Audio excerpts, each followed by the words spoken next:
Hey folks, Jason Segel is on the show today, and he's in a new movie that's being presented by one of our sponsors, A24. It's called The End of the Tour, and it's a new film that brings to life the emotional and intellectual journey of Rolling Stone writer David Lipsky's 1996 interview with acclaimed writer David Foster Wallace.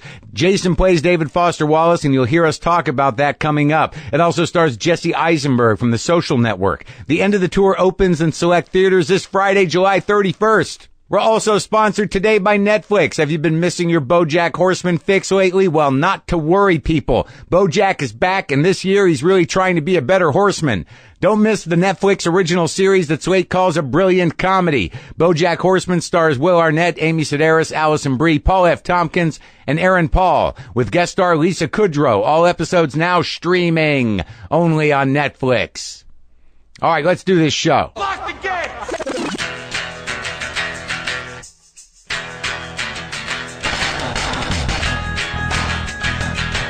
All right, let's do this. How are you, what the fuckers, what the fuck buddies, what the fucking ears?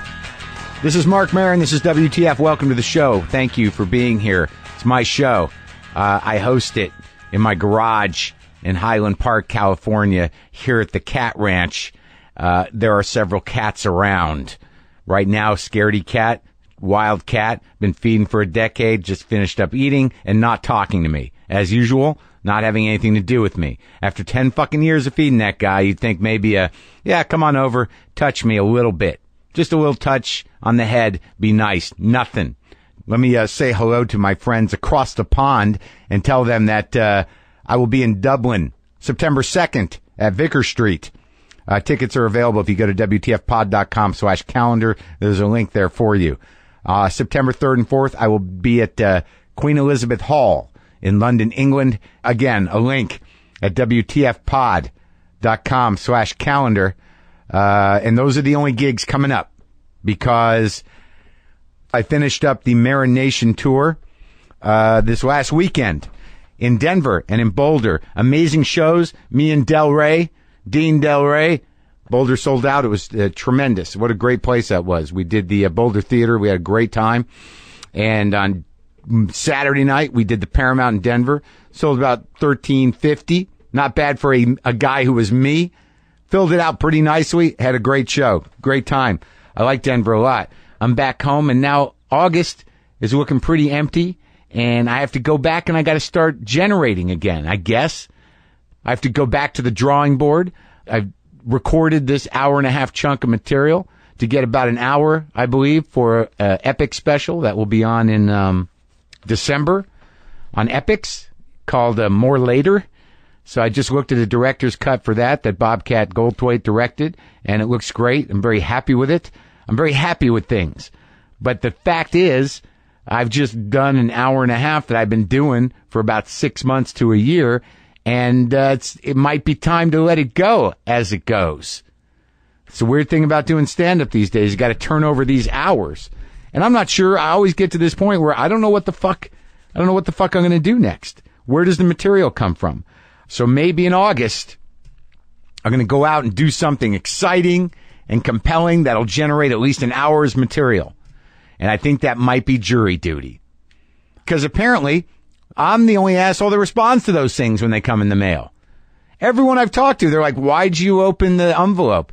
Because it's my duty as a citizen of the United States of America to be on a jury of my peers or whoever shows up and judge the problem at hand, the legal issue at hand. It's my responsibility. I've called that before and it didn't happen. I've been told that it might not happen because of my mid-level celebrity status. They might not want me, knowing that I was back in the day perhaps a lefty political spokesperson of sorts, or perhaps because I have a TV show where I appear to be cranky and a little bit angered, or perhaps because I get on the mic twice a week and talk to you and talk to people in here. I don't know, but there's part of me that kind of wants to be on a jury. I know it can't be like the TV show. I know it's not going to be like 12 Angry Men, but maybe it will be. Who will I be? Will I be the Henry Fonda of the 12 Angry Men, or will I be the Jack Warden? Perhaps. Come on, let's just get it. Let's get it over with. Or will I be the Lee J. Cobb? He's guilty. He's guilty. I'm starting to think that all my impressions of men sound roughly the same. Slightly gravelly voice with a bit more intensity behind them, a bit more anger. It's not easy to find the best people to hire for your business. You know they're out there, but how do you track them down? There are dozens of job sites out there, and who has the time for that when you're running a business? Our sponsor, ZipRecruiter, is an easy way to get great results when you're looking for new hires. Thanks to ZipRecruiter.com, you can post to more than 100 job sites with one single click and be instantly matched to the best candidates from a pool of more than 4 million resumes. Just post once, and within 24 hours, watch the candidates roll into ZipRecruiter's easy-to-use interface. A lot of people who use ZipRecruiter have left some really great testimonials, but this one really hammers it home. Quote, tried ZipRecruiter for the first time and couldn't believe how easy it was to choose well-qualified candidates. I've been in business since 1987 and used all means possible. The unemployment office, ads in local newspapers, Craigslist. None can compare. I will continue to use ZipRecruiter. It's the best, unquote. Today you can try ZipRecruiter for free. Go to ZipRecruiter.com/Maron. That's ZipRecruiter.com/Maron and try it for free. Free. If I'm excited about jury duty or the possibility of jury duty, I definitely have to engage on some other level in my life. I've been thinking about maybe doing some service work, doing something to get me out in the world where I feel like I help people on a day-to-day basis, not just talk. I know the talk helps people. I had a very touching moment in Denver. A kid came up to me, said he read both my books several times, and it helped him get a year's worth of sobriety. He was in a year outpatient program, and he's doing well. And that shit just, it breaks my heart and makes me feel good that what I'm doing or how much of myself I'm putting out there makes a difference to people and helps people. I know that to be true, and I'm very grateful that I have that effect. But, again, if I'm excited for jury duty, there's something missing. Because I had this moment where you're going to have some version of this moment when you reach a certain age, where me and Dean were out, we're in Denver, we're having a good time. We go to this place called Black and Red Records. It's one of these old school places. They have books, they have records, they have games. There's stacks of shit all over the place. There's thousands of things, T-shirts, posters, classic place. And we had a really good time. I usually get overwhelmed and I can't go through record bins forever, but this place had records that I'd never seen before, old records I'd never seen before. So we both spent some money. They're going to ship us our records. Then we go to another place. And this is where the moment happens. We go to Wax Trax in Denver, another great kind of old, dirty record store. It's got a lot of shit. I get into this conversation with Dean. I found an Earl Swick record. I'm like, I know that name. Guitar player, right? Who'd he play with? And Dean goes, I think it was in Bowie's last band, right? And I'm like, I don't think so. And then some dude who I look at, and he's like a little taller than me. He's got a beard. But it just seemed to be another version of me, or the surface of me, or the me that interfaces with records at a record store, the me that does that for fun. Is it just another version of that? And he goes, yeah, he was in Bowie's band. And I felt a little put off at first, but I'm glad that he knew. And then I look around the store, there's no less than 4 or 5 dudes, look exactly like me, different version, slight variations, all approaching 50 or in their 50s or in their 40s. Just poking around in record bins, looking to connect with some part of themselves that had to do that because we had no choice. Just poking around in record bins because that's how we travel. That's how we time travel. That's how we go back.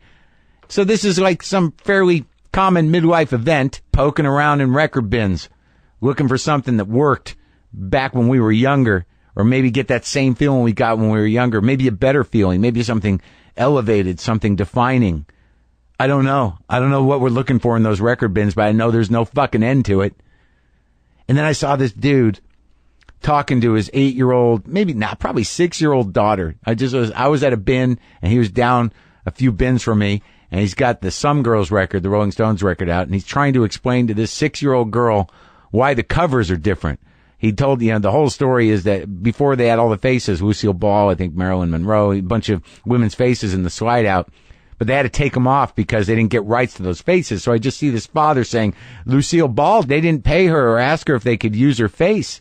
And I was just thinking, like, how much of that little girl is picking that stuff at Lucille Ball or even making sense of it all? Maybe she's a bright little girl, but still, there was something endearing but a little weird about it, because when Dean and I are leaving, he's got her over at the listening station. This little girl's got the headphones on, and I just see her standing there next to her dad, and she's holding the Sgt. Pepper's cover. and listening. And he goes, I'm trying to get her started on the good stuff. And part of me was, I actually said, I said, we'll try to keep her out of the rabbit hole that we're in because I don't think there's any end to it. And he laughed, and I noticed that he had a crate of about 30 or 40 records. So I guess his desperation to connect with whatever we lost was a little more intense than mine, and he's got a kid. So maybe that's not the answer. I told you that I mailed out 1,000 copies of my book, right? Well, if you were one of those people who got one, or one of my new posters, I hope you noticed what was on the package. That's right, officialstamps.com postage. We use it right here in the garage, and you can use it wherever you do most of your work. Stamps.com turns your PC or Mac into your own personal post office that never closes. You know the deal. Buy and print official U.S. postage for any letter or package using your computer and printer. Then just hand your mail to the mail person or drop it in a mailbox. Stamps.com is only $15.99 a month. That's it. No long-term, multi-year contracts, no expensive postage meters, no markups on postage. There are actually postage discounts, people. So you'll wind up saving money. Get my drift? Right now, use my promo code WTF for this special offer. Start a no-risk trial plus a $110 bonus offer that includes a digital scale to calculate the exact postage for letters and packages and up to $55 of free postage. Don't wait! Go to Stamps.com, and before you do anything else, click on the microphone at the top of the homepage and type in WTF. That's Stamps.com. Enter WTF. Jason Segel is on the show today. I'm a big fan of Jason Segel's. I've been wanting to talk to him for a long time. I think he seems like a sweet guy. I feel like we have some things in common. I don't know.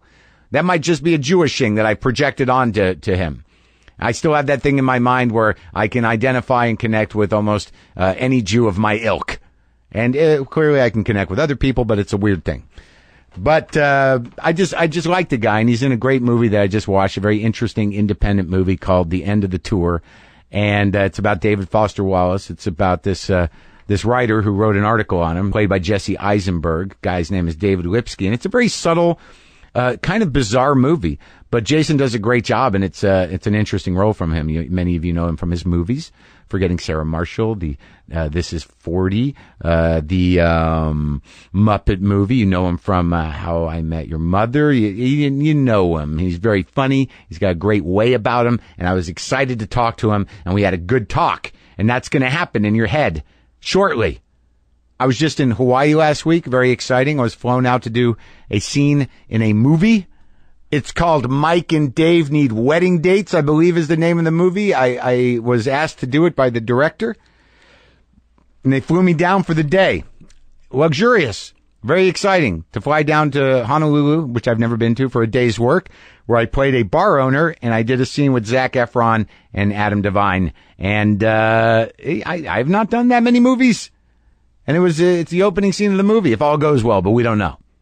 I don't know where we did some riffing. It was fun. I had a good time for the day. I wore someone else's clothes, and I stayed at a hotel where they had dolphins in a pool. So we'll see how that goes. I got nothing to complain about, folks. I'm just, it just starts up again. It's time to sort of, where am I at? What am I doing? How do I create? How do I find some space for myself to think? I'm tired of fucking Twitter. I'm tired of engaging. So, onward we go. Thank you all for being there. Right now, let's talk to Jason Segel.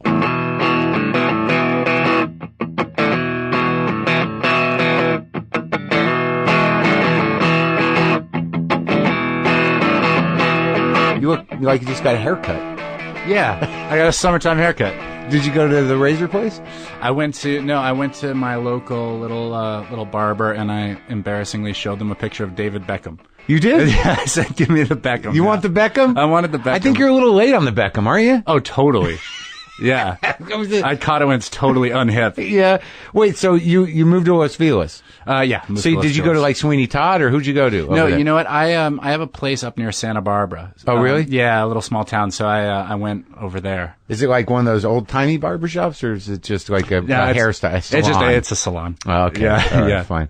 But you're native here, right? Yeah, I grew up in the Palisades. Yeah, that's nice. Yeah, it was a nice way to grow up. I don't know if I've ever really spent any time there. Yeah. I mean, I've seen it on television. There's not totally a reason to spend time there. But it's like, it's just all the way west. Big, Yeah. you know, I went to Joan Rivers' daughter's house to do her show. Yeah. Did you ever do that in bed with Joan show? No. You sat there on her bed with Joan Rivers. Wow. And she interviewed you. How did that go? It was fine. Yeah. She's a dirty old lady. Right. Yeah, She was totally. amazing. And she'd talk about anything. Yeah. She'd just throw anybody under the bus. Yeah. I've done that, but never on radio or anything. Just gone to someone's house and interviewed on their bed. Just dirty old ladies talking. What was your family like? I mean, you grew up in the Palisades. That's nice. Yeah, it was nice. I have an older brother, a kid sister. You do? You have an older brother? Yeah, I have an older brother named Adam. He's the best. He was my idol growing up. Really? And you have a little sister? Yeah. And you're all, like, you grew up Jewish? Well, it's interesting you ask. My father's Jewish, my mother is Christian. Yeah. So I grew up going to a school called St. Matthew's during the day, and then I would walk to Hebrew school at night. So they wanted you to do both. But your mom didn't want to convert, but your dad wanted to have some Jew in you. You know what? Neither of them are religious. Sure. So they made this decision that they were going to let me decide. Yeah. Which is like it's the dumbest thing you can do for a kid. Because Right. You don't really care. Yeah, why would you do anything unless there was something in it for you? Yeah, yeah. I just remember this is when you become funny. Like, Yeah. you know. When I was like 13, it was time for my bar mitzvah. Right. So I invited all the kids from the Christian school. Yeah. And then the headmaster came up and he said, you know, everyone is very excited about your big party, but the kids don't really know what a bar mitzvah is. Would you stand up in front of the school at communion Jew. and explain what a bar mitzvah is? So then you cut to the next day, little 13-year-old Jason Segel standing there like, on Saturday, I become a man. And it's literally a direct cut to getting punched in the face. I mean, it's not how you want to do it. Did what, you got flack? Yeah. Oh, yeah. They didn't. I was like an odd kid growing up in general. Yeah? Yeah. Long hair. I've been 6'4" since I was like 12. Oh, so you're like the awkward kid. I was Awkward, sensitive totally kid. awkward. Yeah. Not comfortable. No, completely uncomfortable. And then actually, that's how I got started. My parents put me into acting class, not for acting, but because I was very shy. Therapeutic. Yeah. They thought maybe you'll meet some other weird kids. Right. And I totally did. And there was this thing that they said, you have Fozzie Bear on your wall. Yeah, that someone drew that of me interviewing Fozzie, but I can't do anything with it because it's copyrighted. So that couldn't even be published, but the artist sent it to me. That's amazing. Yeah, there was, so I was a big Muppet Show fan, and there is a line in one of the Muppet movies where someone says, a bunch of weirdos make a family. Yeah. And that's what I felt like when I went to acting class. Like, oh, okay, no one is making fun of me here. Let's do this. Right, the theater nerds kind of. Totally. And whose acting class was it? It was a place called the Santa Monica Playhouse. Yeah. Was there anyone else in your class that went on to do things? I don't feel like someone mentioned that before. Yeah, a lot of people went through there, but nobody really that I can think of. Because I had Martin Starr in here. Yeah. And he started young. Yep. Yeah, he grew up in Santa Monica, I think. Yeah, and I would imagine for similar reasons. Like Martin is Martin is a really interesting, different, unique kind of sensitive guy. dude. Yeah, absolutely. So that's when it started. So how old were you? I was probably about 10 years old, 11 years old. So before the bar mitzvah. So by the time you had the big break explaining what a bar mitzvah was, a little stage time under your belt. I wasn't scared to get up in front of the crowd, but then I was scared when they beat me up. But it's weird too, as a Jew or as being brought up Jewish, you don't necessarily know exactly.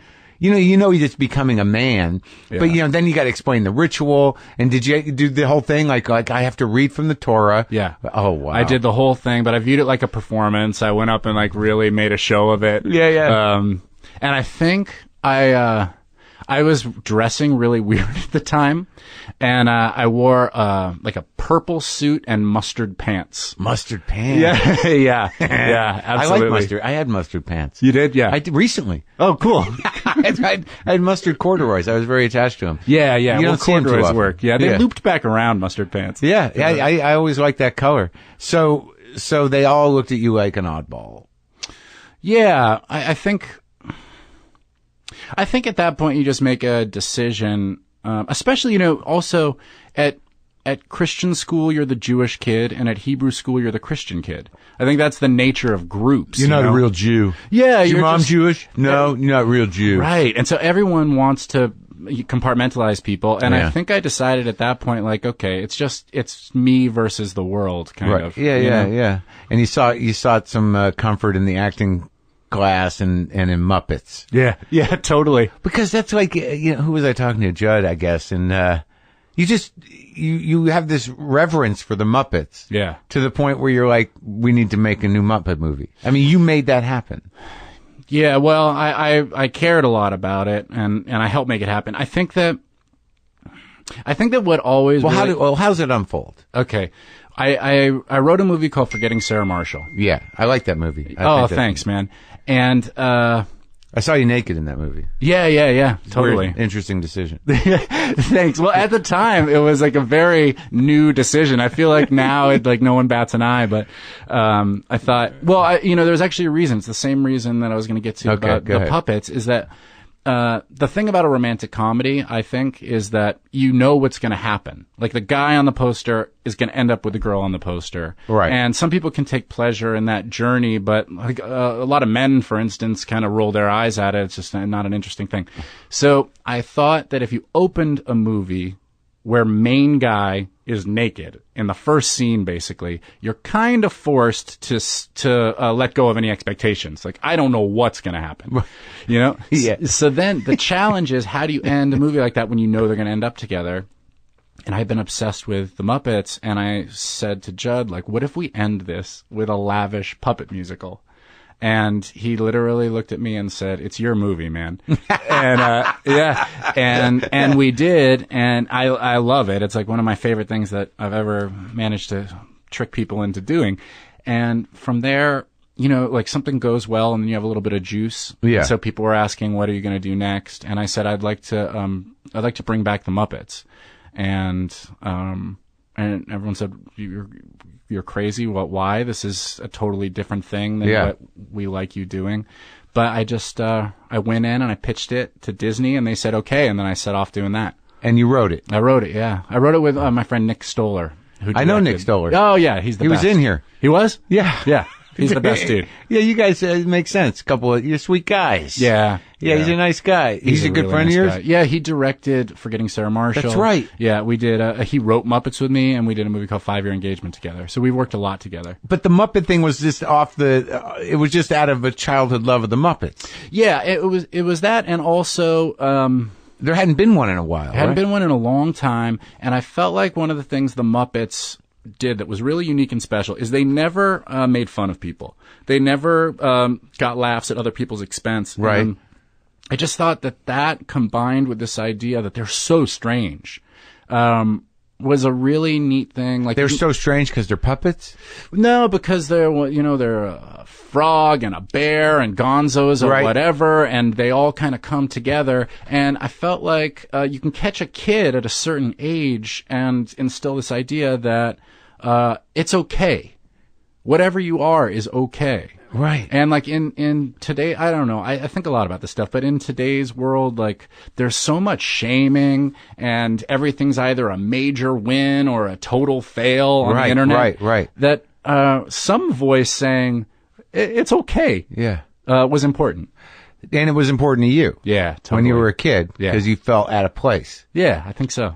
Oh, that's wild, man. So when did you, like, if you started taking those acting classes at 10 or 11, when did it become a real thing? What does your brother do, by the way? So my brother is a money manager, investment banker type thing. Really smart, real alpha male. He was like a great athlete in high school. And I really wanted to be just like him. And so I like delved into basketball and became a pretty good basketball player. Okay. In high school. Yeah. And I won the state championship and stuff. Oh, really? Yeah. Do you play now? No, I haven't played in a long time. I'd like to start playing again. You don't just go shoot? No, but I'm going to start. I'm going to start. Fellas. Yeah, no. Shanling used to have a game back in the day. Yeah, I heard that. There's a lot of guys who have games. I haven't been invited to those, but I'll go. Well, maybe I ought to put it out there. Yeah, like, put it out there. I'd love to play some basketball with some dudes. Do you do that? Do you socialize much? Yeah, I'm getting much better about it. I'm making a concerted effort to socialize. You have to, more. right? Yeah, totally. I just realized that recently. It's like no one's just gonna, call you up. Yeah. And unless you're sort of like, I'm available to do things. It's interesting. This is a tangent, but I feel as though the same impulses and nature that like got me to where I got to ended up kind of turning on me at some point where I'm just like, I was really driven. And I had this idea that the only way you're going to make it is if you just make it happen and work your ass off. And so at night I would go home and write, and I would watch comedy and study it and watch acting and think about it and this and that. And then at some point, like, you know, you have this idea of I need to get there. Right. But then you find out there keeps moving. Right. And so if your impulse is I need to get there, that's never going to go away. And exactly. So, yeah, it's been the past few years when I've realized like, oh, you're good. Like everything's going great, and let's focus on life stuff. Well, that's interesting. How old are you? 35. Well, yeah, so it's good timing. Yeah. You haven't fucked it all away. No, thank God. No, I mean, it's really true, man. I have like, if I'm lucky, I got 50 years left. Sure, man. Of good times. Like, you know, if you can hang on to this new attitude, you might enjoy life. Yeah. And I also have like a hunch that, we might be the first generation that gets an extra 20 years. Yeah? Yeah. Like science might help us out. You're on going to go to 100? Yeah, maybe I'll go to 100. Let me just, the basic question is how the genetics. How did grandma and grandpa do age-wise? They did well. Also, my father, who is, the best guy in the world, but, you know, he's like a 5'10", short, squat Jewish guy, married like a beautiful 5'11" Irish woman. Okay. And I got those genetics. You did? It seems that way. Oh, Yeah. good. So that's great. So, all right. Well, so you're 10 or 11, and your sister, they all live in town still? My brother lives in Boston. He just bought a place in like Central Coast. And my sister lives in LA, yeah. Oh, so everyone's here. Do you Everyone's do here. dinners and shit? Yeah. We get along much better now than we did like in my 20s. Oh, yeah? Area. Yeah, I think, you know, sibling relationships are tricky. Yeah. And then you arrive at some it's the same thing that happened with my feelings about my parents. At some point you realize that everybody is just doing their best. They are, but it's hard to accept, isn't it? Yeah, but especially with parents. Yeah, well, when it seems like so obvious, but at some point I realized my parents were strangers who met each other. Right. That they weren't this unit that had been there from the beginning of time. And they were just young people with their own insecurities and their own weirdness. Met each other, doing their best, trying to figure out how to do it. Everybody's just guessing. And they're still together. Yeah, they're still together. That's a miracle. Yeah, it's the best. Yeah, it doesn't happen to most people. Yeah, that's what I hear. And what's your sister do? My sister's a writer as well. She's really, really funny. Oh, really? She's a comedy writer? Yeah. Has she done movies? No, she hasn't done movies yet. She's written articles and blogs and things like that, and she's writing screenplays now. Ah. Yeah. I hope she can get those read. Yeah. Yeah. Totally. Yeah, it's going to be, I don't know if she's going to have an avenue to get her stuff out there. Yeah. Like, that day's coming, buddy. I think that, I grow more and more aware how lucky I was to meet Judd Apatow. Sure. Yeah, he's kind of something else, you know? Like, I don't know where he finds all the time. And also a very giving and sweet dude on top of having a million things going on. He changed my life.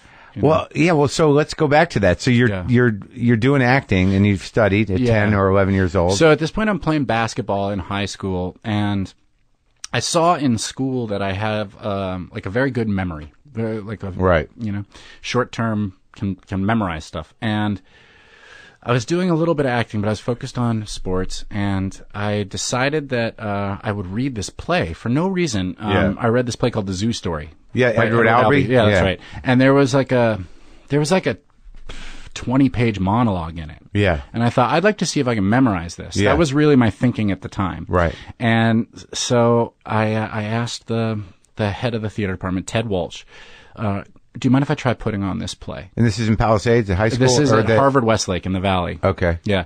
And he said, yeah, sure. You know, you can use the small theater to do 2 nights. And so I put it on, and this is some real LA stuff, but there was a woman who came to see the show who turned out to be president of casting at Paramount Pictures. Right. And like a week later, my parents sat me down and they said, listen, we need to talk. We've been talking to this lady all week, and if you want, she thinks that you might have a future in acting. So, you have a big decision to make. So this was a fluke. Like, Yeah. you decide you want to try to memorize this thing. And the Zoo Story, as I recall, is a lot of monologues, right? Yeah, it's a guy and on a park bench, and another guy walks up, and it's two people talking. She reached out to your parents because you're what, 15? I was 16 at the time. Yeah, I reached out to my parents, and I decided, I'll give it a try. And so my senior year, I just started auditioning. And I did a couple, like, teen movies, one movie called Dead Man on Campus, like some, like, kind of dumb teen stuff. Yeah. And then I did a little independent movie called SLC Punk. Uh-huh. It was the first kind of acting that I... What was that movie? I don't know that movie. It was about... But that's not unusual. It was a little niche movie about punk music in Salt Lake City in the 80s. Uh-huh. And then the script came across... It was my first pilot season. Right. And... a script came across my desk called Freaks and Geeks. Right. And I immediately thought, no way, this sounds like a Nickelodeon show. Right. And they were like, no, this guy's Judd Apatow, and he had done Larry Sanders Show at that point, but he wasn't Judd yet. Yeah, you know? and Paul Feig, right? And Paul Feig, yeah. Yeah. And they said, no, you should go in for this. And so I went in, and it was my first time improving. And who did he put you with? Was it one-on-one, or was he... It was me and the casting director. But I think I had the naivety of youth. Like, I just thought, okay, I'll go do this. Right. And I pretty smart, you know, Yeah. and whatever. So I did the thing, and then next thing I knew, my life changed. We started doing Freaks and Geeks, and I was surrounded by, it was just like my first acting class, and just like the Muppets, a bunch of weirdos make a family. There's no better place than Freaks and Geeks. Right. For it to feel that way. Yeah, again. yeah. And then we were just in it, man. And then at one point, Judd took me aside, me and Seth Rogen, and all of us, I'm sure, and he said, if you can improv the way you can, then you can write. Uh-huh. That's what writing is. You're just going to do it in a more focused, like, deliberate way. And he literally taught me how to write. Yeah. Yeah. Like, I can't imagine the relationship that people have with Freaks and Geeks. And there's only, 18 of them. Yeah. Right? It's pretty profound. Like, I came to it much later. I mean, there were people that grew up with it, but I'm old. I'm 51, so I sort of missed it. So I had my first experience with it within the last, 5 or 6 years. Sure. I watched the whole thing. Oh, cool. And it's interesting because, knowing all of you guys as actors established, watching that, I'm like, oh, look at the kids. I know. So sweet. Yeah. It was, I think that one of the reasons people connect to it is, everybody has this sense, no matter how good they are at faking it, that they are, like, different than their peers, you know? Yeah. And that show is really about that. Right. Yeah, it was really special. Everybody was kind of like digging deep into what it feels like not to feel comfortable. Yeah, and do you, outside of, like, Seth, because I have this weird thing that keeps getting shattered every time I have people who were in, like, important ensemble shows or movies, that they just always stay in touch. Like when I see people in movies, I'm like, you must talk to that guy still. You guys were, buddies on the screen. Yeah. Well, I think that we do talk, less as you get older and people have their own lives and things like that. But, Seth and I wrote together for a long time, and, we always send each other emails wishing each other well, and same with a lot of the other people in the cast. But yeah, I think you grow apart by nature of time. Sure. It's interesting where people show up, over time. Like to see, what's her name in Mad Men?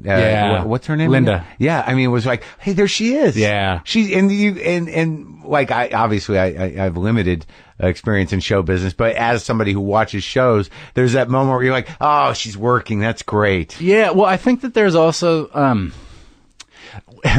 when Freaks and Geeks got canceled after the first year, you're so young that you have this idea that that's how it always goes. Right. So you're kind of like, all right, well, I'm on to the next groundbreaking show. Right. And then you get some time. Like I plunged right into 3 years of being out of work. And so then... Really? That's when I started writing. I was all of a sudden at this age where...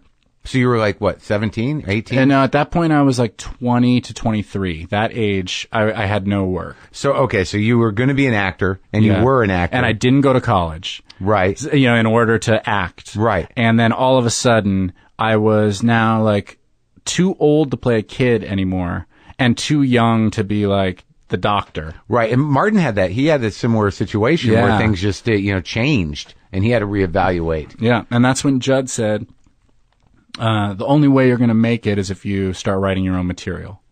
Like kind of the Albert Brooks model where, Right. no one's banging down your door to be like the romantic lead in something. Yet. Yeah. So you better do it. And I just started writing. What did you start writing? First thing I wrote was a script called, it was called at the time Nightmares Beware, which I've now turned into a series of kids books that are out called Nightmares. Yeah. 10 years later. And then I wrote. How are they selling? Yeah, they did pretty good. It's not my main job, so I don't follow it with that kind of eye. Right. It wasn't, you were just doing it because you wanted to. Yeah, it Right. made the bestseller list, but Oh, I don't know what that means. I don't know if that's 1,000 books or think 100 books or I don't know what it is. I think how long did you publish them? The first one came out in September. The next one comes out this September. Well, you'll find out. Yeah. They'll send you the weird little things where, like when you do a book, well, it sounds like it did all right, but a lot of times when you get a deal to do a book, Yeah. and then, after you get these quarterly things that basically, show how many you've sold against your deal. So for a decade, yeah. I've just gotten, I still owe them money, apparently. Yeah, totally. Is there a way to work it off?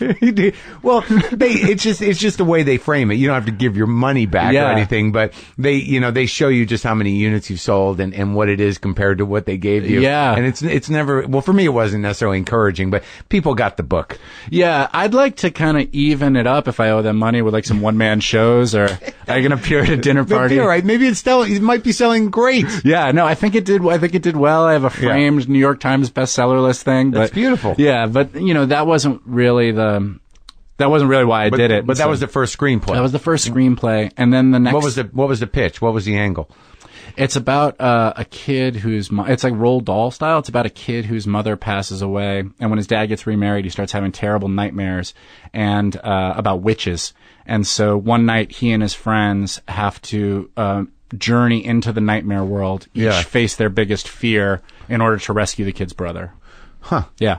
Oh, that's great. That's cool. It makes sense that it'd be a good kid's book. Yeah. So it's for ages like 8, late 8 or and up. Yeah. Right. Yeah. I don't know how I just nailed that. Oh, The age thing. smart guy. You've been doing this a long time. Well, I just sort of I was like, okay, at what age would that stop being terrifying? Yeah, totally.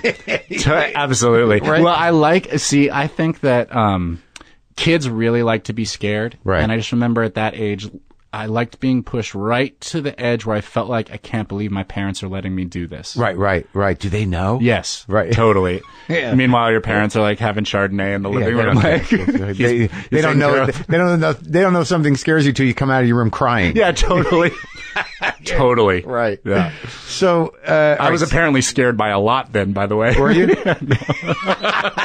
Everything. Everything scared me. Just coming out of the room. If coming out of the room crying is the measure of fear. I felt that a lot. I don't know, because I grew up in, middle class, upper middle class, Jewish household, but I did feel like I was too sensitive. Yeah. I don't know what that is. I guess my parents were okay, but they were a little self-involved. Sure. I don't know what you grew up in or what made you sensitive or whether you can track it, but it's not everybody's. And you had this brother who was just an animal, it sounds like. Well, I think that you find out everyone you think has it put together has their own stuff. You know what I mean? That's later. Yeah. Because you spend your life assuming like that guy's he has it together. Yeah. Well, when you're 12 years old, you're the center of your own world. Yeah. You know what I mean? And that world's going to crumble if that's the world you've built for yourself. Yeah.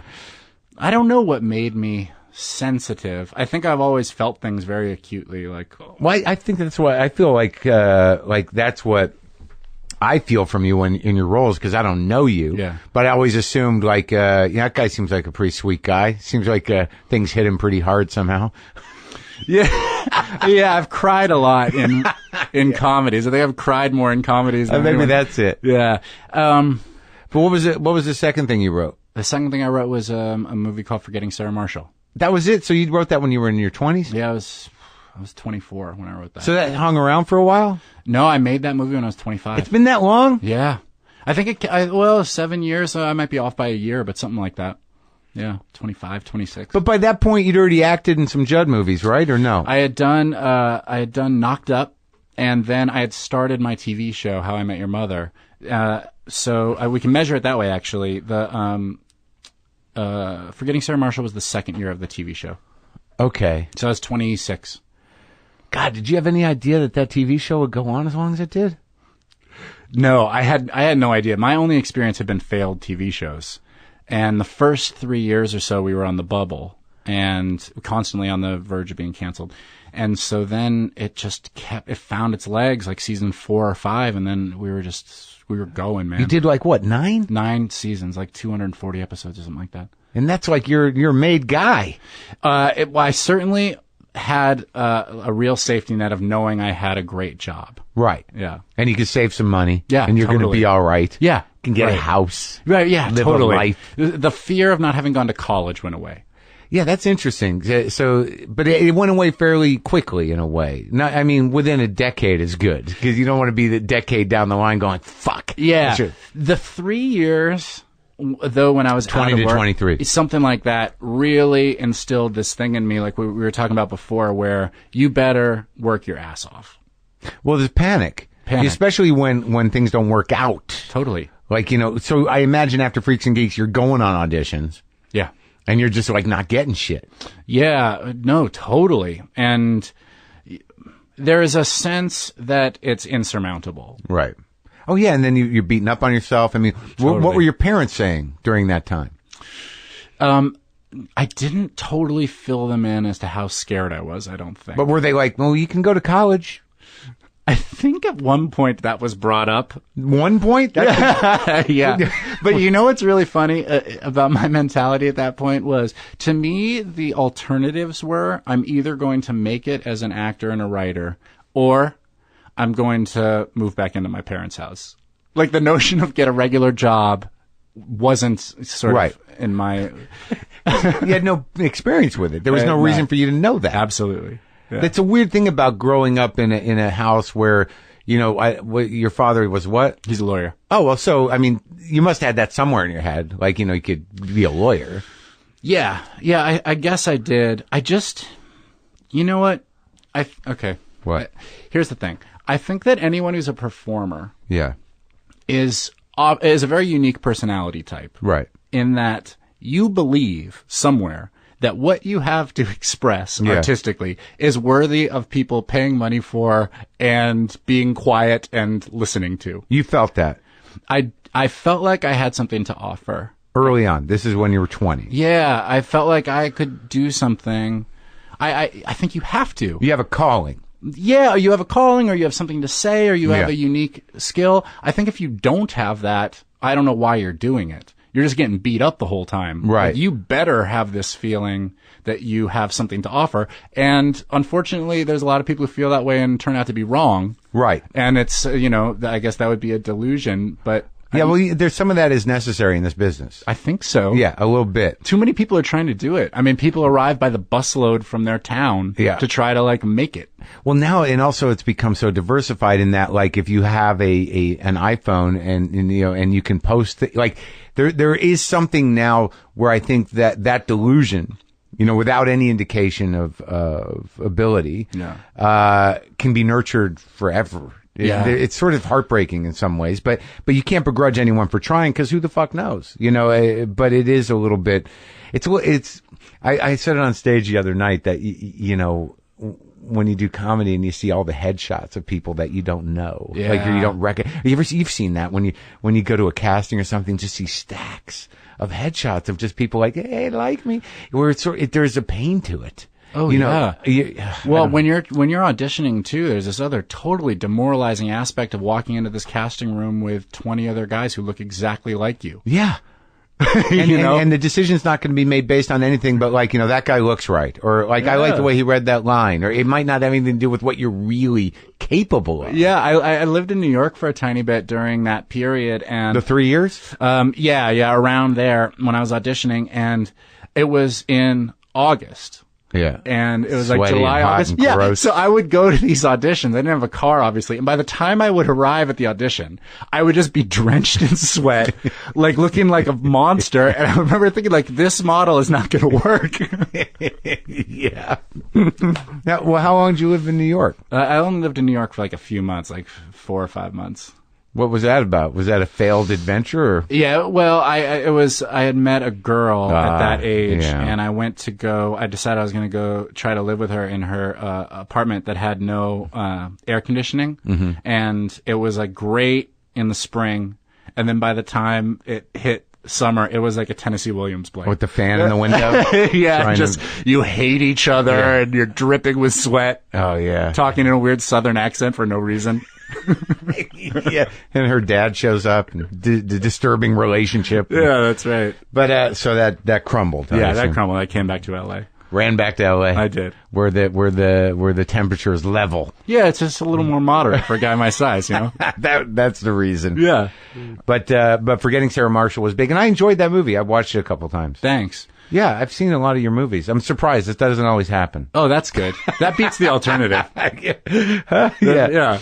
Well, yeah, because sometimes you talk to people, and it's interesting when people have, like, and you're fairly young, but you've done a lot of stuff, but, like, sometimes I get musicians in here, and, like, I like that one record when I was younger, and then you look them up, and they're like, they've done 90 records. Yeah. Well, you know, I have an interesting thing where, like, a few years ago, I really removed myself from like entertainment news or paying attention to what was current or this and that. Yeah. Because I realized I felt better that way. Right. And so I have that experience a lot where I meet somebody and I don't know what they do. Or right. Oh, whatever. yeah. It's nicer sometimes. I think so. Because you can have talk to them on a human level. Well, what it really comes down to for me in this context, which is not that much different because I don't, I can't pretend. Right. Is that, I find that, if you're going to meet somebody in a professional situation, if they did something amazing, maybe you should know about it just out of respect. Right. You don't want to be talking to the guy that cured AIDS. Right, sure. And just be like, so you got a dog? Yeah. Yeah. Right. Yeah. So, all right. So after Forgetting Sarah Marshall. Yeah. Where you were naked, and and I don't want to get hung up on that. Sure. But you don't see a lot of dicks on screen. Yeah. Was that a relatively sober decision, or? It was a sober decision and not a sober filming process. Uh-huh. Yeah. What does that mean? I had to drink to get the courage to walk out there. It was a very uncomfortable scenario for everybody, really. Yeah. First of all, there's like this makeup woman, this poor makeup woman who like it has to do full body makeup on you, which is a really humiliating experience. And then how did you feel about, were you confident in your dick before that? I mean, were you like, I'm okay, this is not embarrassing? Well, I wanted it to be embarrassing. Okay. I didn't want it to be sexy. Right. I felt like that would be gross. Right. I wanted it to feel very vulnerable. Right. It doesn't get much more, I mean, in terms of like... Yeah, well, it's also during like a humiliating breakup scene. Right. So it was like... It's horrible. Yeah, it's horrible. And so I think I wanted it to feel as uncomfortable as possible. Right. I would sneak into the back of theaters to watch it, and literally people... were disgusted. Really? Yeah. Okay, I haven't thought about this for a long time. You don't see a lot of dicks. Yeah, totally. I mean, depending on the kind of movie you watch. Right, but in a mainstream film. So there are these test screenings they do for movies where they have like bring in a test audience, and then at the end they have to answer questions. Right. So I went to the back of the first test screening, the first movie I've ever written, the first movie I've been the main guy in, and the movie goes great. Like, people are laughing really hard. It plays as well as you could hope that it could play. Right. And I'm sitting in the back, and the Q&A starts, and there's this guy. He's like, so what did you think of the romantic storyline? Oh, it's great. Oh, Mila Kunis is so winning. It's just everyone's saying the right things. And then they finish. They're like, all right, great. Well, thank you. Any final comments? And one guy raises his hand and goes, yeah, is nobody going to talk about this guy's weird dick? It's like the one guy had to ruin my thing. His weird dick? Yeah, test audiences always have that. We did a test audience with... What did he mean? Who knows? I don't know what he's used to seeing. Did it make you look at your dick differently? Yes. What is weird about my dick? At Muppets test screening, they showed it to a bunch of kids. Yeah. And had them fill out questionnaires at the end. My character's name was Gary. And so the questionnaires, they framed one for me, like an 8-year-old kid. And they said, what did you like about the movie? And he wrote, Muppets are funny. Muppets sing songs. Yeah. What did you not like about the movie? Gary's face. God. Yeah. That kid, that's a guy who grows up to be like, and no one's going to talk about his weird dick.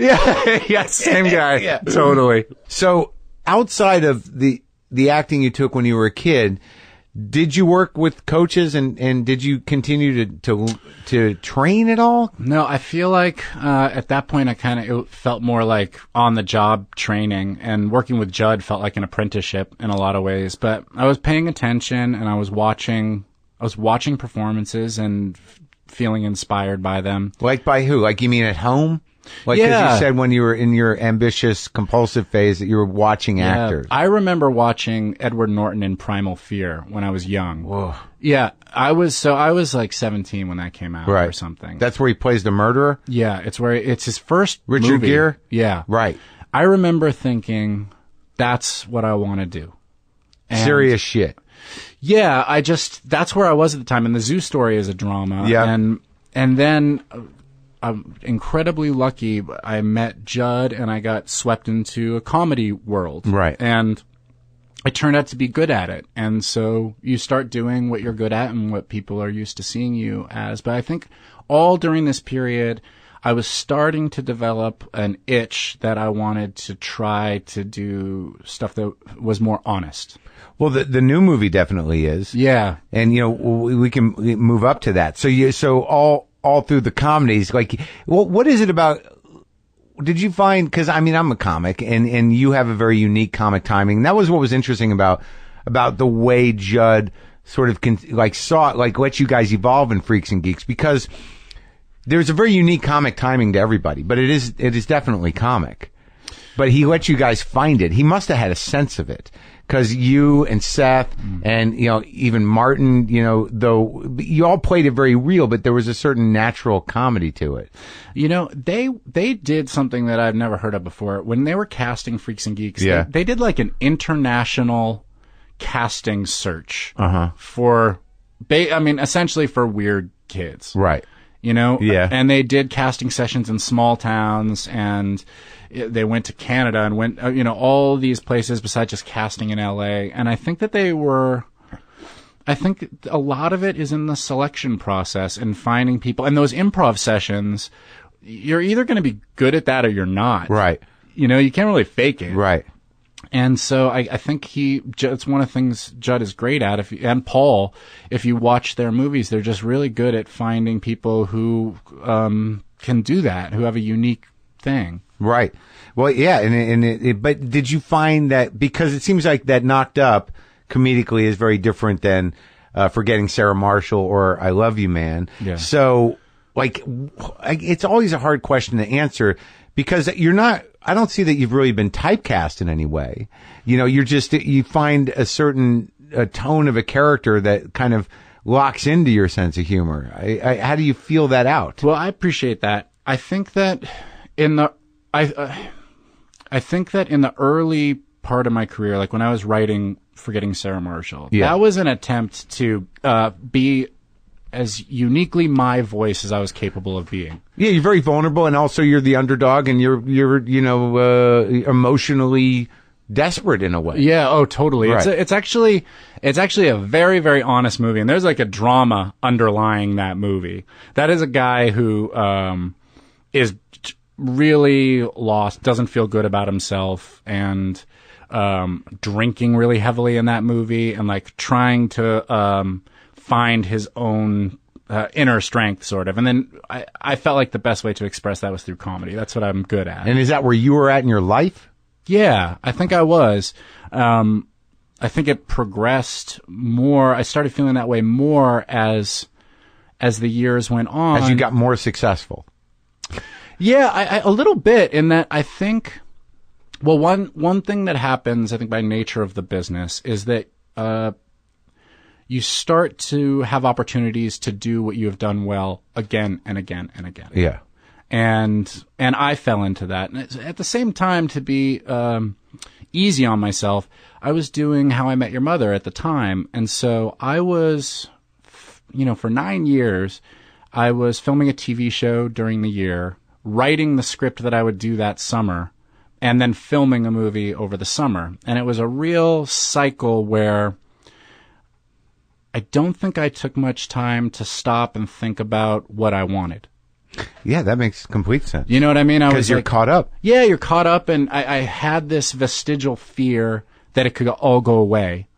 Really? Yeah, like if I take a summer off, will they forget me in the movie world? Right. You know, that impulse was still in me, and so I think that, and it's my own doing, but I think that I got caught up in a cycle of, okay, I found something that works. Let's just keep doing this. And also, like, being under contract and having the gig in a TV show is that, you know, you've got to remain that character. And it's interesting to me, because this doesn't happen in my relationship with you as an actor, is that because I didn't watch that TV show, you don't live there for me. Right, totally. And I think that ensemble was also big enough that, and the show was sort of weird and it was its own thing. Yeah. That it doesn't seem like anybody from that cast, not to me at least, is like, how's that guy going to do anything else other than that character? Yeah. Because it seems like everyone did.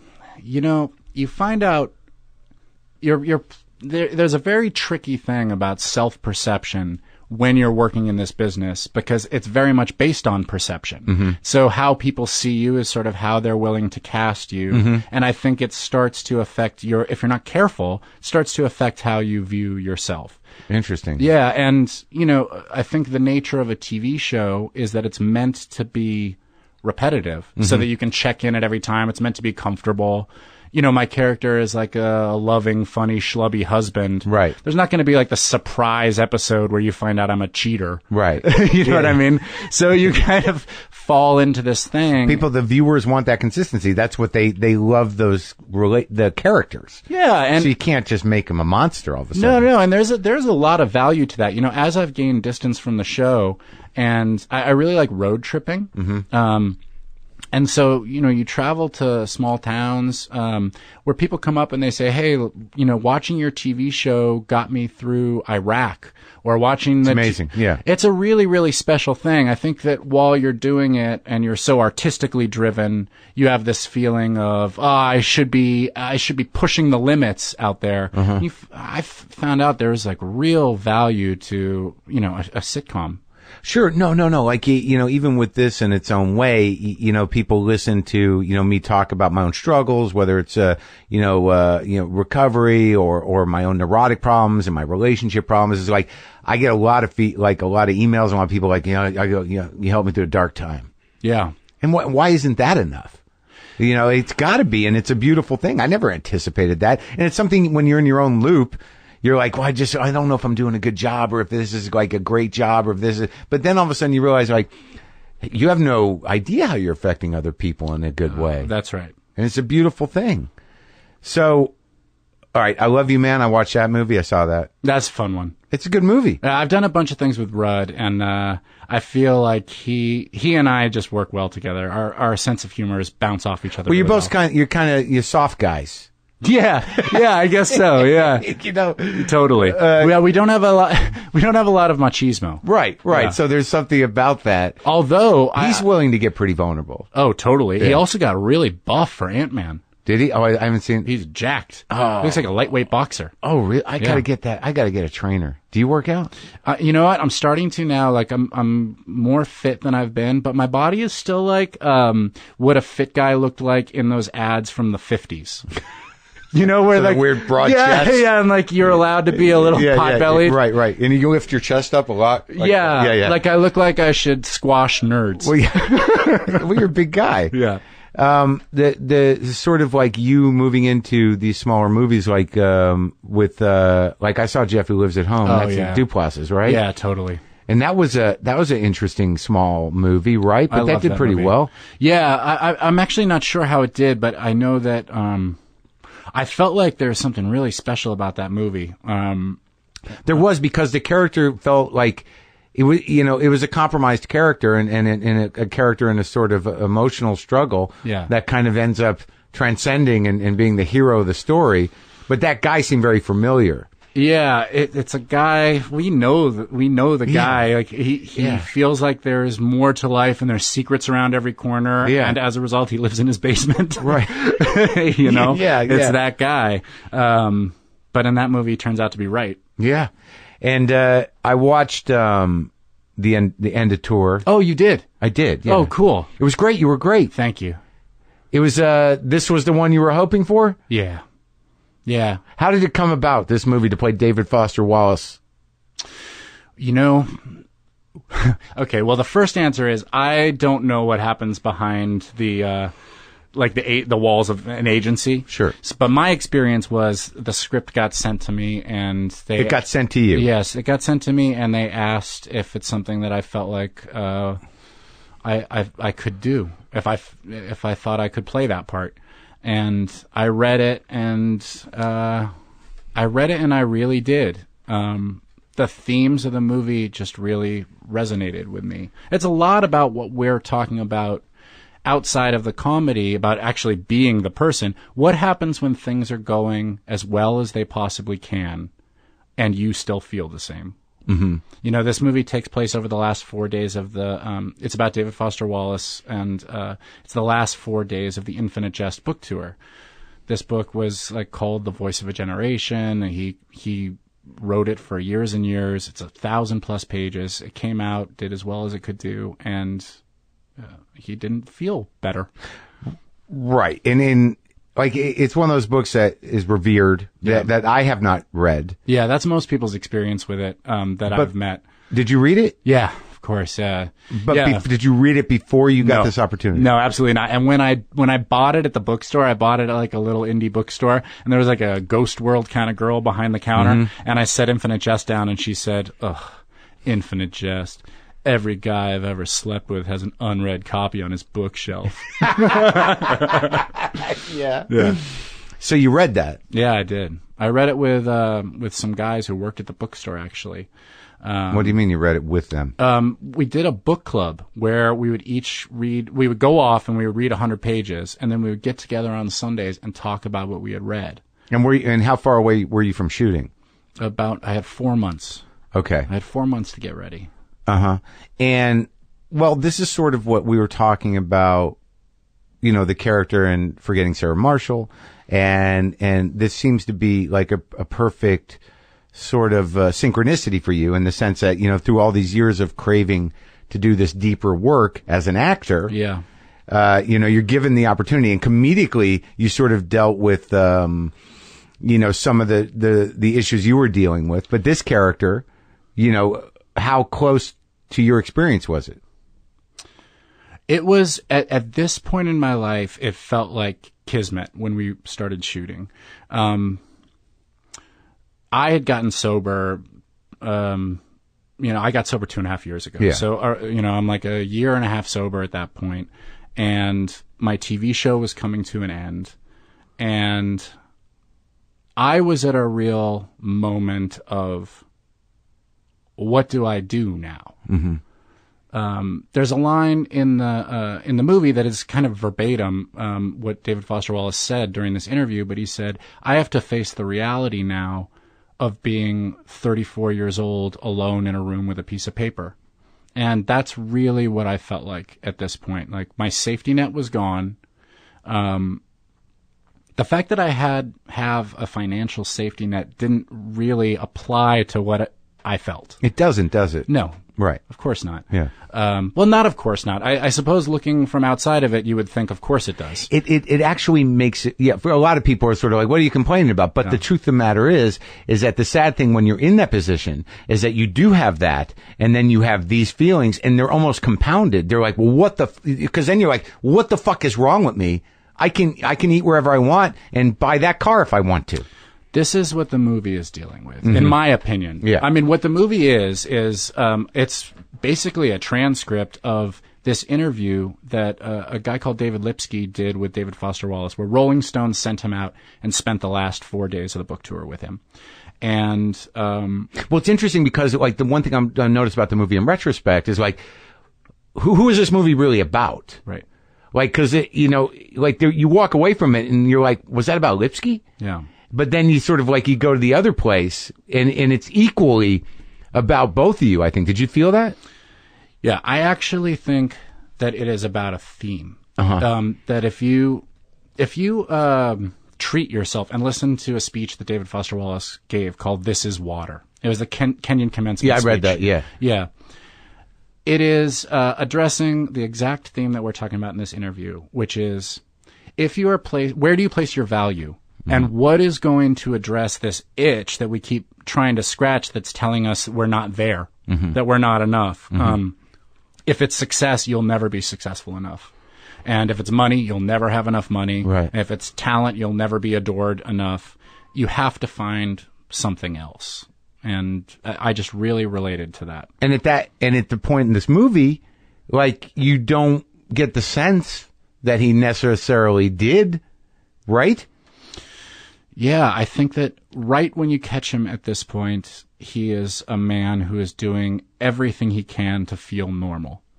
I had access to the actual audio of these interviews, and he refers to them at one point as mental gymnastics, that he is using every tool at his disposal to feel okay. Wow, because it's such an intimate, movie. Yeah, and it's a little odd in that you feel that these are transcripts, like because that the script is taken from real conversations. Yeah, and what I imagine the challenge to be, and this is a challenge I think that just when you talk to writers in real life, is that what I found myself doing is this guy's a genius, but now he's talking about Pop-Tarts, right? So what do you bring to that as an actor? You saw the dialogue, and there are some meaty parts where he explains his emotions and his sensibility and the sort of tension between, he sees this guy who's completely insecure.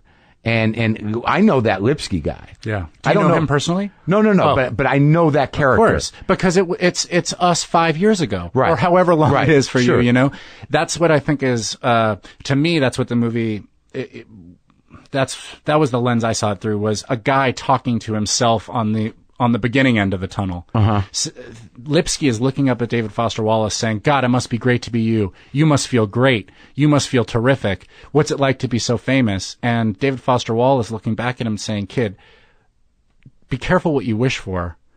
Trust me, if you get to where I am, you're not going to feel better. Yeah. Well, and that's sad. Yeah, it's sad, but it's very real. And right. I actually think that one of the reasons David Foster Wallace resonates with people is it is a man who had the vocabulary to express something that we feel and maybe are too scared to talk about openly, or the existential loneliness that persists. Yeah, which is that you're promised that by our culture that if you achieve X, Y, or Z, or obtain X, Y, or Z, or watch this marathon of Real Housewives, that you're going to feel better.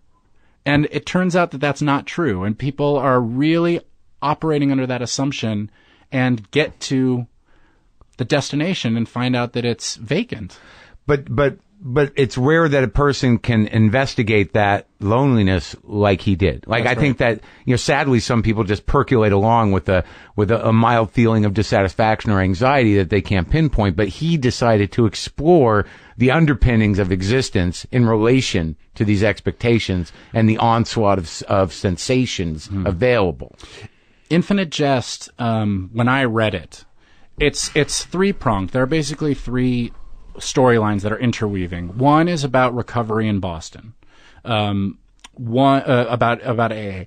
One is about this entertainment that has been obtained by terrorists that is so entertaining that people who watch it basically become zombified. Right. This is like a dystopian future. Yeah. And the third is about a tennis camp, which is achievement. These young kids who are told, like, if you don't make it to the pros, you're nothing. That's the whole reason you're here. My brother went to that camp. Really? Yeah, Nick Bollettieri's. Oh my gosh. Is in Florida. Okay.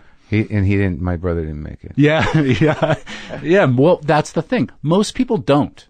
So if the criteria of success is that if you don't make it, you're a failure, then a lot of people are walking around feeling shitty. You know what I mean? And sure. And just medicating that one way or the other. That's right. Or expressing their anger in weird ways. Yeah, because all three of those are medicating. Whether it's booze, whether it's just plopping yourself in front of the TV, or whether it's this intense pursuit of achievement, they're all ways to kind of push off, how do I actually feel? So outside of reading the book, Yeah. like it's all made tragic and relevant by the fact that David Foster Wallace killed himself. That's right.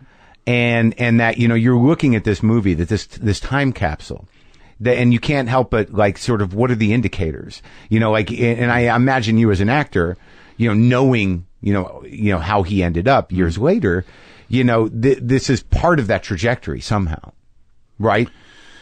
Yeah. I mean, well, I don't know how you prepare. Well, here's the thing.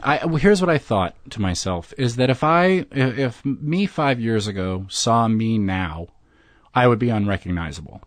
Why? How much were you drinking? I was drinking quite a bit. I got to the point where I felt like I was going to collapse under the weight of it. I felt very trapped. I felt like... Isolated, you mean? Or by the liquor? Well, I felt certainly isolated. And I also, I would just very simply wake up in the morning and say, I'm not going to drink today. And, by the midday, I was drinking. Yeah. Oh, so you had it pretty bad. Yeah. So it wasn't a party. No, it was not a party in any way. Did it start as a party? Yeah, or were you always my hunch is it always starts as a party. Right? Yeah, no one's like... And then all of a sudden, I'd like you to meet the monster.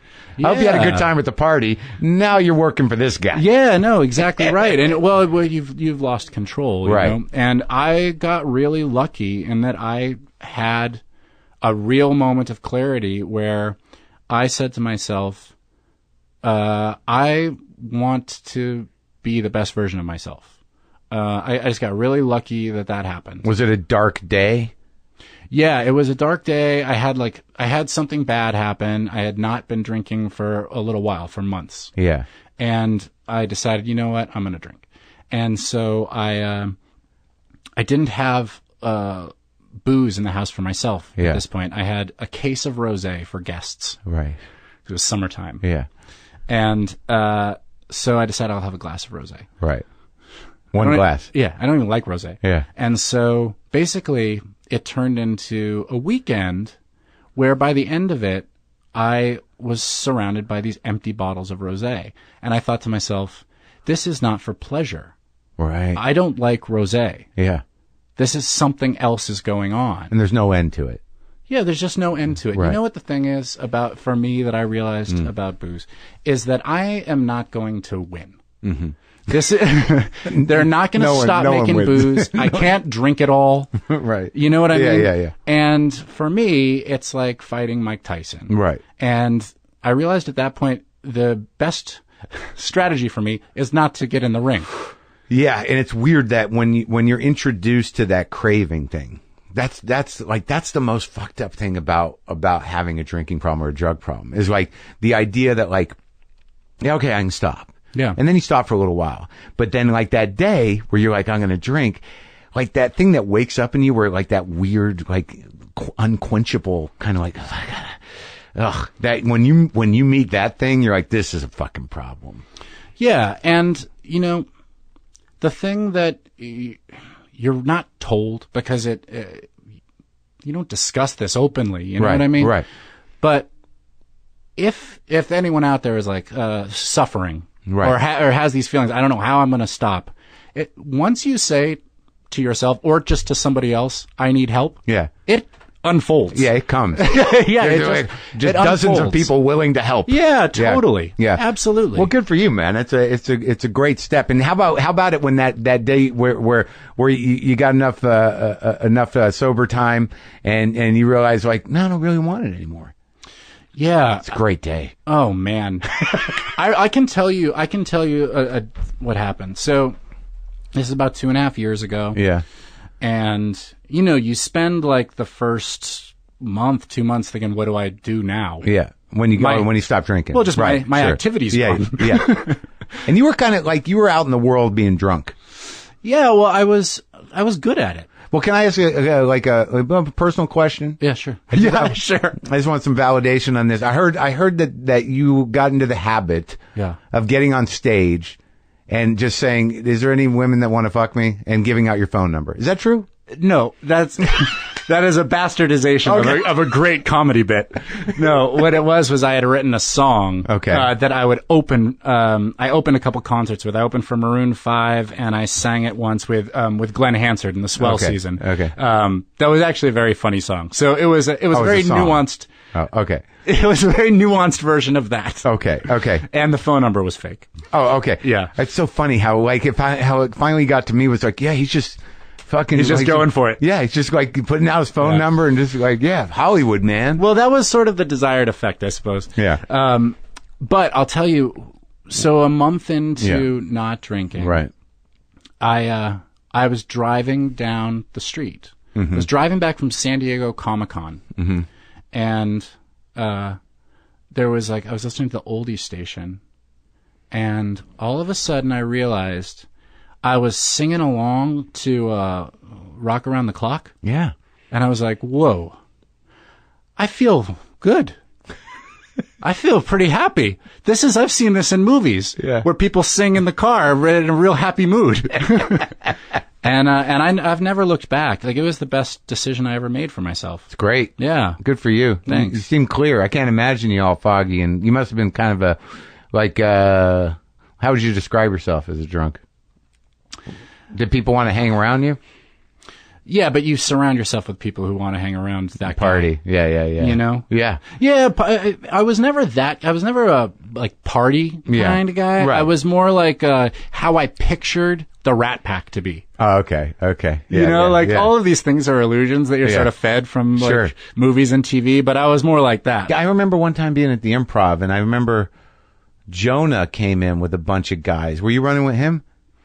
No, I don't think so. Not at the time. Man. No, okay. But you guys friends? Yeah, he's a great buddy. Well, you guys both seem to have a light around you these days. Like when I talked to him, he was very sort of really focused and upbeat, and I'd heard some things that he could be a little difficult, but he was like such a sweetheart. Jonah and I have talked a lot about life stuff. There's very few friends that you have who are around your age who Jonah is doing amazingly. The 2 Academy Award nominations and things. So, but where you can talk about feeling weird about stuff that's going on, about success, and there's celebrity. Yeah, I can imagine it's a pretty annoying thing to have your more successful friend say, "Boy, it's so frustrating being successful." So I have a relationship like that. yeah, you have a limited audience of people that you can be, honest with about that. That's so true. And, and it takes a big heart and a good friend to show up for that guy. Yeah, it's an interesting thing because, I have relationships with people, obviously a lot. I work out of my garage and I have this show. So I have a lot of friends who are big, who are stars. And, I don't have many friends, but, there are people in my life where I just realized this recently that, I'm pretty close friends with a guy who's pretty big. And there's very few people he can really talk to in a way. Yeah, well, you can talk about stuff that is common ground. Right. But to really express, people are all the same, right? And no matter how well you're doing, you are going to have feelings of not being enough. You're going to have feelings of dissatisfaction, and it's tough. I imagine to find people to talk about that with if basically you sound like you're whining, or if you're seen as the guy that should have everything. Yes, you have to have real friends. Is basically what it is. Yeah, well, it's codified like in myth from the beginning of time. Sure. This is a universal feeling. The king feels the same way. Yeah. And who's going to feel bad for the king? Yeah, that's right. Fuck that guy. Yeah, exactly. He's the king. Totally.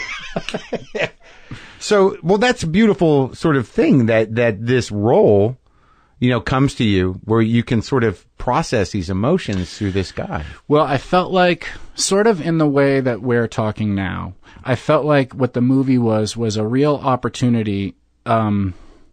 It's an extension to me of the themes of Infinite Jest, of This Is Water. Let's talk about this stuff. It is okay. I feel like when you read Infinite Jest, there is like a distress beacon going out saying, does anyone else feel this way?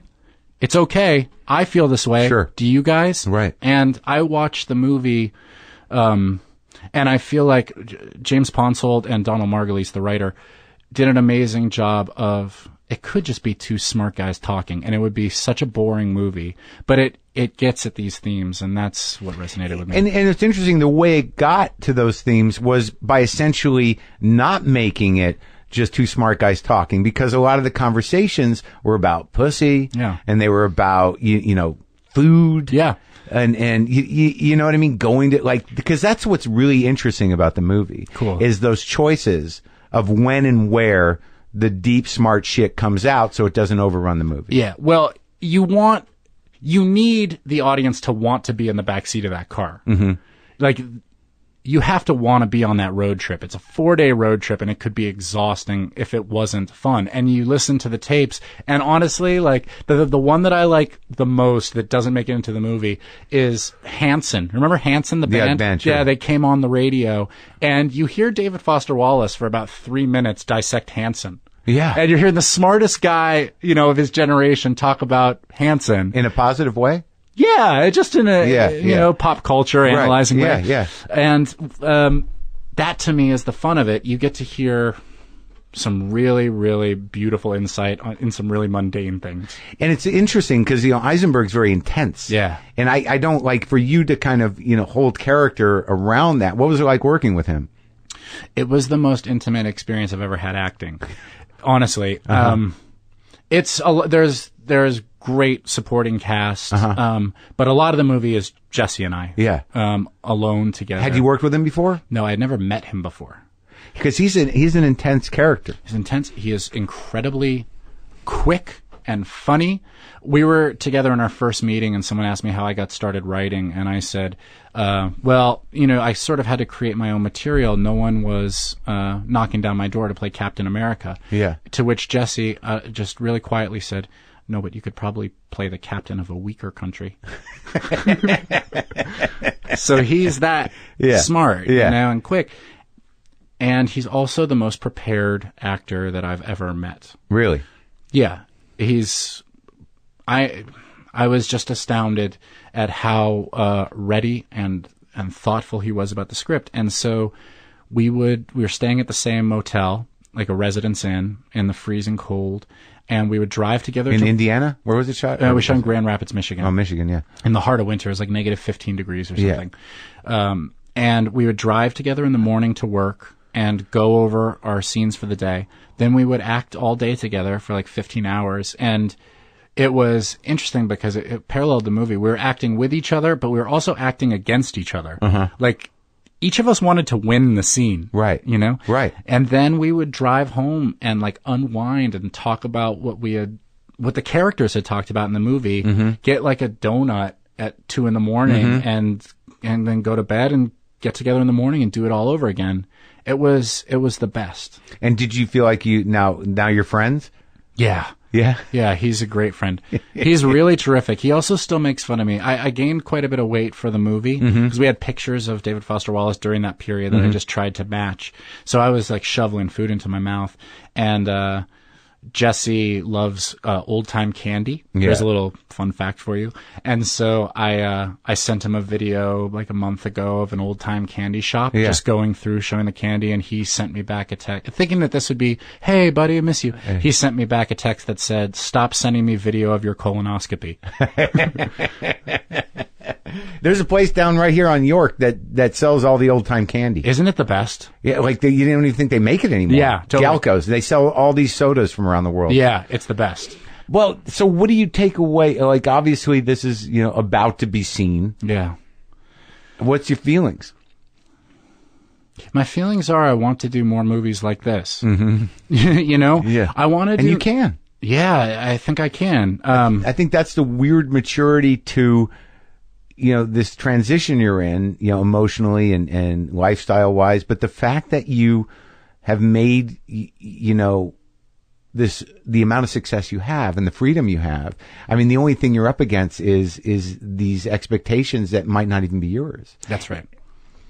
Well, it's an interesting thing because we filmed the movie, a year and a few months ago now, a year and change. And so, I have been living career-wise a year ahead of the business. Right. So it's been a really interesting year of trying to be patient and have some faith in the movie. After you're done. So it's been out of your hands I've just for been waiting. a year. And what have you been doing? I've been writing. I've been writing a lot. What are you working on?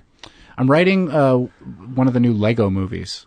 Oh, okay. Yeah, so I'm writing that. I'm writing my books. Isn't that interesting though? That like these like childhood passions or the things that the weird kind of turn of events that drove you to a Muppet movie. I imagine now like you're a go-to guy for a whole different thing than you ever expected.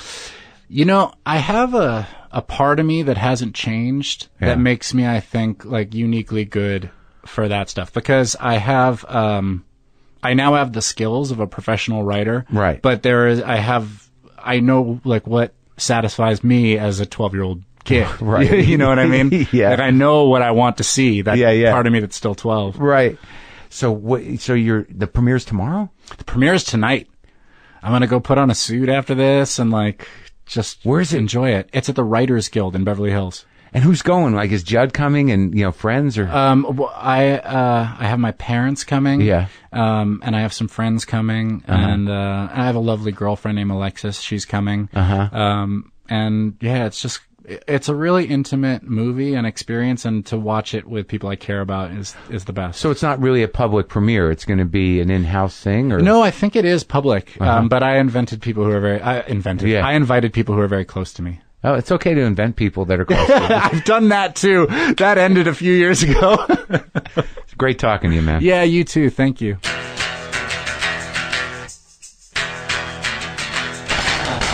See, that guy's a sweet guy. Nice guy. Love that guy. Love talking to Jason Segel. I think we can be friends. That's what I decided. I'm going to try to be friends with Jason Segel. I'm going to try to be friends with Adam Goldberg. I think those are appropriate friends for me, don't you? Am I overstepping? Am I overstepping as the host of a show in my house? We'll see. We'll see how it goes. Don't forget, folks, Bojack's back, and this year he's really trying to be a better horseman. Don't miss the Netflix original series that Swate calls a brilliant comedy. Bojack Horseman stars Will Arnett, Amy Sedaris, Allison Brie, Paul F. Tompkins, and Aaron Paul, with guest star Lisa Kudrow. All episodes now streaming only on Netflix. For those dates in Ireland and in England, WTFpod.com/calendar. Those dates are in September, early September, the 2nd, 4th, and 5th. And there's other stuff there. I put all the artist names on all the posters. All the poster art there now has the artist names. I felt like a dick. I woke up in the middle of the night and I'm like, why don't I put the artist names on there? What kind of bullshit is that? They're artists. They made this art. So they're on there now.